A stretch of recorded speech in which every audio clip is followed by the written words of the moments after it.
یاد رکھیں چھوٹے چھوٹے کاموں کو کبھی چھوٹا سمجھ کر چھوڑا نہ کریں، اس لیے کہ وہ مالک کیا خبر کس وقت وہ کتنا مہربان ہو، کس وقت اس کا جناب وہ رحمت کا سمندر جوش میں آ جائے اور بندے کو چھوٹی نیکی سے وہ مالک بخش دیتا ہے۔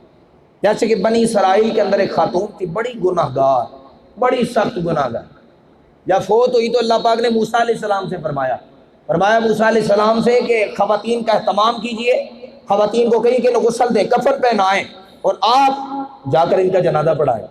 کتنی خوش نصیب عورت ہے کہ جس کا جنازہ پڑھانے اس کے نبی آ رہے ہیں۔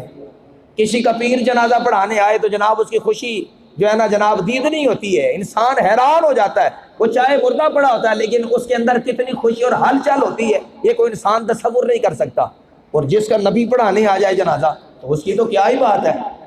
اللہ پاک نے موسیٰ علیہ السلام سے فرمایا جنازہ پڑھائیے۔ موسیٰ علیہ السلام اس محلے میں آئے، مردوں کو بلایا، فرمایا اپنی خواتین سے کہو جا کر اس عورت کے غسل کا اس کے کفن کا اہتمام کریں۔ لوگوں نے کہا حضور آپ اس عورت کا کہہ رہے ہیں، اس کی تو عمر 100 سال سے بھی پتہ نہیں کتنی زیادہ تھی، اور ہم نے زندگی میں اس عورت کو کبھی بھی کوئی نیک اور اچھا کام کرتے نہیں پایا، کبھی اس کو کسی کے ساتھ اچھا بولتے نہیں دیکھا،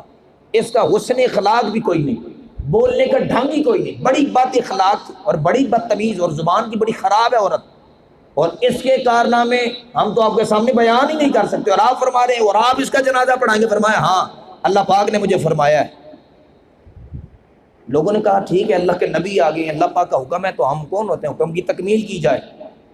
مردوں نے اپنی کچھ خواتین کو محلے کی کہا کہ جائیں، انہوں نے جا کر انہیں غسل دیا، کفن پہنایا۔ موسیٰ علیہ السلام کو اللہ پاک نے فرمایا کہ اب لوگوں میں اعلان کر دیں کہ جو یہ چاہتا ہے کہ جنت میں جائے وہ اس عورت کا جنازہ پڑھے، رب اسے داخل جنت فرما دے گا۔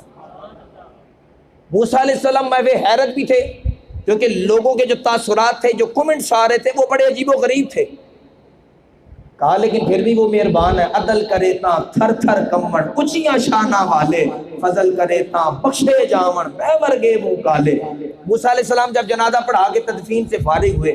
کوئی دور پر پہنچتے عرض کرتے ہیں یا باری تعالیٰ، یہ ماجرا بالکل میری سمجھ سے بالا تر ہے۔ یا باری تعالیٰ آپ نے فرمایا وہ جنتی ہے اور جو جنازہ پڑھے گا وہ بھی جنتی ہے، حالانکہ اس نے عبادت بھی کوئی نہیں کی، آپ کا ذکر بھی کوئی نہیں کیا، اچھے کام تو اس سے ثابت ہی کوئی نہیں ہے، نیکی کرتے کبھی کسی نے اسے دیکھا ہی نہیں ہے، لیکن آپ فرماتے ہیں یہ جنتی ہے، اس کا جنازہ پڑھنے والا بھی جنتی ہے، وجہ مالک کوئی وجہ بھی تو ہوگی۔ اللہ پاک نے فرمایا ہاں موسیٰ ایک وجہ ہے۔ عرض کی یا باری تعالیٰ وہ وجہ کیا ہے؟ اللہ پاک نے فرمایا کہ یہ کنویں پر پانی بھرنے گئی، اگر تمہیں لوگ بتا رہے ہیں کہ یہ گناہ گار ہے تو مجھے نہیں پتا یہ گناہ گار ہے،